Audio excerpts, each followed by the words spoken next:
어떤 사회학자 한 분께서 이 세상을 변화시킨 가장 큰 세 가지 요소를 다음과 같이 정리를 했습니다. 첫 번째는 이 세상을 바꾼 가장 큰 동인은 과학 지식의 발달을 들었습니다. 또 두 번째로 개인의 인생 차원에서 변화를 가져온 가장 중대한 요인으로 인간 수명의 연장을 꼽았고요. 마지막으로 미래 사회와 관련하여 가장 중요한 요소로는 제4차 혁명, 특히 AI를 꼽았습니다. 사실 인류의 과학 지식 발전은 거의 모든 시대를 거쳐서 수많은 지역에서 또 다양한 사람들에 의해서 꾸준하게 또 지속적으로 이루어졌다고 할 수 있겠습니다. 이와 같이 수많은 탁월한 거인들 덕택에 현대 과학은 그야말로 획기적으로 발전을 했습니다. 과학의 발전은 저희들에게 지식의 지평을 넓혀주었고 저희들이 아끼고 소중하게 사용했던 도구들을 다 버리게 만들었습니다. 물론 과학기술 혁신이 세상을 좋게만 바뀌는 것은 아니었지만은 적어도 이런 발전을 통해서 이 세상을 이해하는 우리의 수준을 근본적으로 바꾸어 놓은 것만은 사실입니다. 무엇이든 발전하지 않으면 도태되고 그리고 뒤처지고 앞으로 나아가는 힘을 잃어버리기 마련입니다. 저희들 신앙도 마찬가지입니다. 저희들이 처음 믿은 그 신앙 고백이 시간이 지날수록 더욱더 발전되어야 한다는 것입니다. 처음 믿을 때보다도 지금의 신앙 고백이 더 견고하고 성장해야 한다는 것입니다. 저희들의 신앙 고백 또한 혁신되어야 할 것입니다. 이런 의미에서 오늘 본문은 참으로 귀한 본문입니다. 오늘 본문 요한복음은 예수님으로부터 처음으로 부름받은 제자들의 믿음이 어떻게 성장을 하고 있고 어떻게 고백되고 있는가를 잘 보여주고 있는 말씀입니다. 그 중에서도 오늘 본문 말씀은 빌립과 나다나엘이 소개됩니다. 그래서 본문은 예수님께서 빌립을 부르시는 것으로 이제 시작을 하죠. 43절 말씀인데요. 이튿날 예수께서 갈릴리로 나가려 하시다가 빌립을 만나 이르시되 나를 따르라 하시니라고 말씀합니다. 먼저 빌립이 예수님의 제자가 되었습니다. 주님을 따른 빌립이 이제 나다나엘을 전도합니다. 빌립은 나다나엘에게 자신이 율법과 선지자의 책에 기록된 메시아를 만났다라고 증언했습니다. 이런 이야기를 듣고 나다나엘은 어떤 반응을 보였습니까? 46절 말씀을 한번 볼까요? 나다나엘이 이르되 나사렛에서 무슨 선한 것이 날 수 있느냐라고 합니다. 아주 냉소적인 코웃음을 칩니다. 아니야 다를까 나사렛은 종교적으로나 또 정치적으로 미미한 곳입니다. 구약의 어디에서도 나사렛이 나오는 일이 없어요. 나사렛에서 예수를 만났다고 하는 것은 성경과 일치하지 않습니다. 그러므로 나사렛에서 메시아를 만났다는 이야기를 있을 수 없는 일이라고 무관심과 의혹이 혼합된 감정을 보였습니다. 나다나엘의 신앙은 우선 의심으로부터 출발을 했습니다. 무신앙에서 출발합니다. 냉소로 시작합니다. 이때 빌립이 말하지요. 와 보라. 46절 하반절 말씀인데요. 빌립이 이르되 와서 보라 하니라. 빌립의 전도 방법은 아주 단순했어요. 와서 보라 였습니다. 빌립이 내세운 것은 예수님의 집안이나 또 출신이 아니고 오직 예수님 자신이었습니다. 나사렛이라고 하는 지역에 가지는 한계를 보지 말고 우선 와서 예수님을 한번 만나보라는 것이죠. 누구든지 예수께서 와서 그분의 삶과 능력을 본다면은 그가 메시아이심을 알 수 있겠다 싶어서 나다나엘에게 권면을 했고 초청을 한 것입니다. 나다나엘은 이 말에 동의합니다. 그리고는 예수님을 만났고 의심이 사라지고 의혹이 사라집니다. 예수님께서 이런 나다나엘을 보시고 아주 극찬을 하십니다. 47절 말씀인데요. 예수께서 나다나엘이 자기에게 오시는 것을 보고 그를 가리켜 이르시되 보라, 이는 참으로 이스라엘 사람이라 그 속에 간사한 것이 없도다. 이는 참 이스라엘 사람이라 그 속에 간사한 것이 없도다라고 극찬을 합니다. 간사하지 않다고 하는 것은 자기 죄를 숨기지 않는다라는 뜻입니다. 자신의 죄를 주님 앞에 고백하는 사람이 간사하지 않는 사람입니다. 나다나엘에게서 이 점이 바로 많은 유대인들과 달랐던 점입니다. 많은 유대인들과는 다르게 그는 빌립이 예수님을 소개할 때에 그 초대에 응했고 자신이 죄를 온전히 고백하는 순수한 마음을 가졌기 때문에 진짜 이스라엘 사람이라는 것입니다. 요즘 말로 찐 이스라엘 사람이라는 것입니다. 주님께서 이렇게 나다나엘을 극찬하니까 황송한 마음에 주님께 묻지요. 48절 말씀인데요. 나다나엘이 예수께 물었다. 어떻게 나를 아십니까? 이때 주님이 무엇이라고 대답하지요? 계속 보세요. 예수께서 대답하셨다. 빌립이 너를 부르기 전에 내가 무화과 나무 아래에 있는 것을 내가 보았노라. 자신을 먼저 보았다는 것입니다. 이제 나다나엘은 예수님께서 전지전능하신 능력이 있는 줄 알고 그 능력 앞에 자신의 신앙을 고백합니다. 49절에서 선생님은 하나님의 아들이시요 이스라엘의 왕이십니다. 여러분, 참으로 귀한 고백이지 않습니까? 예수님을 랍비로 고백합니다. 예수님을 하나님의 아들로 고백합니다. 예수님을 이스라엘의 왕으로 고백합니다. 무신앙, 무응답, 의심과 회의적인 반응에서 큰 발전을 보인 신앙 고백입니다. 그런데 주님은 이런 신앙 고백을 듣고서 좀 더 큰 일을 볼 것을 원하십니다. 믿음의 고백이 좀 더 발전되기를 원하신다는 거예요. 50절 말씀에서 예수께서 그에게 말씀하셨다. 내가 무화과 나무 아래 있을 때에 내가 너를 보았다고 해서 믿느냐?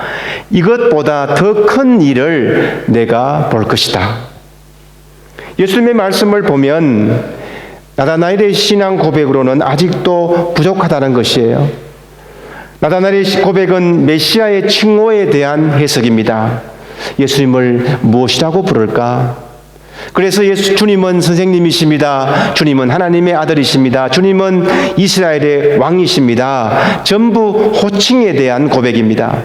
이 고백이 잘못되었다는 것이 아니고 주님은 이런 호칭의 고백을 넘어서서 진짜 믿음의 고백을 원하셨던 것입니다. 더 근본적이고 더 큰 신앙 고백이 있어야 한다는 것이죠. 내가 무화과 나무 아래 있을 때에 내가 너를 보았다고 해서 믿느냐? 이 질문은 우리의 믿음의 기초가 무엇인지를 묻는 아주 근본적인 주님의 질문입니다. 사람의 중심을 꿰뚫어 볼 줄 아는 신기한 능력 때문에 놀랐느냐? 라는 반문입니다. 나다나엘뿐만 아니라 당시 대부분의 유대인들은 그런 표적을 아주 중요하게 생각했습니다. 바울도 유대인들은 표적을 구하는 민족이라고 말한 적이 있을 정도입니다. 표적 신앙이 무조건 나쁘다는 것이 아닙니다. 성경에서도 예수님께서 표적을 보고 사람들이 많이 예수님 앞으로 예수님을 많이 믿었다고 합니다. 그런데 예수님은 나다나엘에게 다른 말씀을 지금 하고 계세요. 그런 표적을 통한 믿음보다도 거기에서 더 한층 더 성장해서 더 중요한 것이 있다는 말이죠. 더 큰 일을 바라볼 줄 알아야 한다라고 말씀합니다. 더 큰 일이 무엇일까요? 오늘 본문 마지막 말씀 51절 말씀인데요. 또 이르시되 진실로 진실로 너희에게 이르노니 하늘이 열리고 하나님의 사자들이 인자 위에 오르락내리락 하는 것을 보리라 하시니라. 하늘이 열리고 하나님의 사자들이 인자 위에서 오르락내리락 한다는 것, 여러분 많이 연상이 되는 말씀이 아닙니까? 창세기 야곱의 꿈 이야기를 연상할 수 있습니다. 야곱은 형 에서부터 쫓겨났습니다. 그래서 어머니의 고향으로 피신하게 되지요. 그러다가 베델이라는 곳에 도착해서 잠이 들었고 꿈을 꾸게 됩니다. 꿈에서 보니까 하늘이 열리고 천사들이 사닥다리를 자기 위에 내리고 그 위를 오르락내리락 하는 것을 보게 됩니다. 사닥다리는 하나님과의 연결 통로입니다. 하나님과의 교제의 통로입니다. 예수님은 이 사닥다리가 곧 자신의 본체이심을 말씀하고 있는 것입니다. 다시 말하면은 예수님을 통해서 하나님과 연결되어 있고 예수님께서 중보자가 되심을 말씀해 주신 것입니다. 그래서 예수님의 부르심에 응답하고 예수님을 구원자로 고백하는 사람들은 하늘의 문이 열리는 축복을 받게 되고 하나님 나라를 상속받고 영생을 얻게 될 줄을 그것을 말씀하고 있다는 것입니다. 이것이 하나님이 계획이셨고 예수님이 시작하시고 성령님이 완성하신 구원입니다. 이것을 고백해야 올바른 믿음의 고백이 된다는 것이에요. 주님께서 하신 더 큰 일들은 너무나 크고 너무나 위대해서 그 분량이나 내용이나 그 중요도에서 너무나 엄청납니다. 그래서 요한복음 마지막 장 마지막 절은 어떻게 말씀합니까? 21장 25절 말씀인데요. 이렇게 말씀합니다. 예수께서 행하신 일이 이 외에도 많으니 만일 낱낱이 기록된다면 이 세상이라도 이 기록된 책을 두기에 부족할 줄 아노라. 주님께서 우리를 구원하신 이 모든 일들을 만약 책으로 기록할 수 있다면은 이 세상이라도 그 책을 둘 수가 없다는 것입니다. 어마어마한 사랑의 이야기입니다. 엄청난 양의 사랑의 역사입니다. 이 사랑의 이야기, 더 큰 일을 고백하며 전하며 증거해야 한다는 것이죠.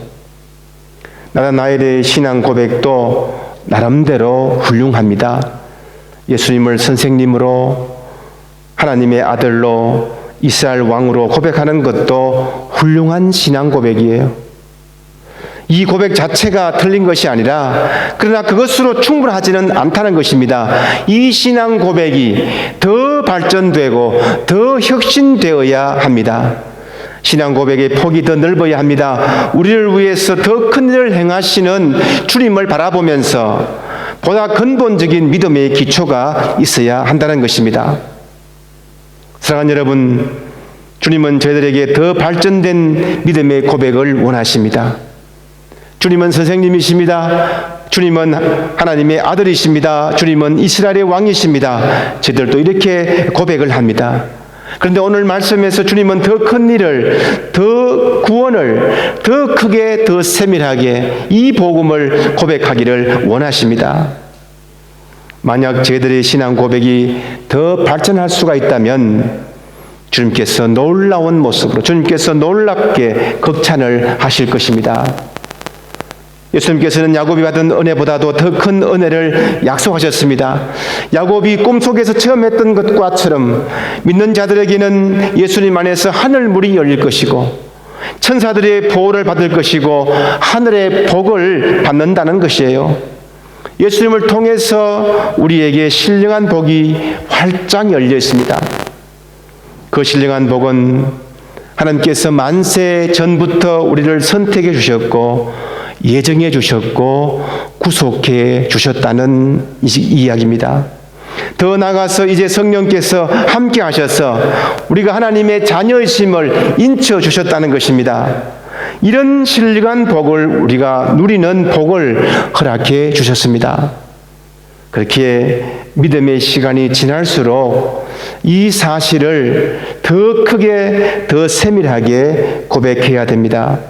주님께서 우리를 더욱더 사랑하신다는 것을 우리가 고백해야 합니다. 찬송가 315장 내 주 되신 주를 참 사랑하고는 참으로 은혜로운 찬양이죠. 내 주 되신 주를 참 사랑하고 곧 그에게 죄를 다 구합니다. 큰 은혜를 주신 내 예수시니 이전보다 더욱 사랑합니다.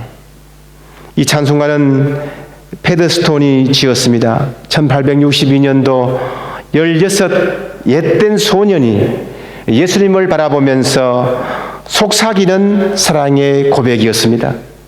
예수님 사랑합니다. 어리석게 지은 죄를 다 아렵니다. 은혜로운 구주요 주인이신 예수님, 어느 때보다 지금 더 주님을 사랑합니다. 베더스톤은 16세에 이 찬송을 만들고 이 찬송을 10년 동안 부르며 살다가 27살 한참 때에 주님의 품으로 돌아갔습니다. 사랑하는 여러분, 저와 여러분은 신앙이 좀 더 혁신되기를 바랍니다. 예수 믿고 구원받은 지 5년이 되었고 10년이 되었고 20년이 되었습니까? 우리의 신앙이 좀 더 발전되기를 원합니다. 그렇지 않으면 도태되고 넘어집니다. 세상의 기술도 발전될 때에 사용되지만은 발전되지 않으면 도태될 뿐입니다. 주님의 크신 일들을 날마다 간증하며 살아가는 참 제자들이 다 되시기 바랍니다. 그래서 우리 모두 주님으로부터 멋진 찬사를 들읍시다. 너는 정말 간사함이 없는 찐 그리스도인이구나. 주님으로부터 이런 놀라운 찬사를 받을 때에 하늘문이 열려서 우리의 모든 삶이 신령한 복으로 채워지는 하나님의 놀라운 역사가 충만하기를 주님의 이름으로 축원합니다. 아멘. 기도하겠습니다.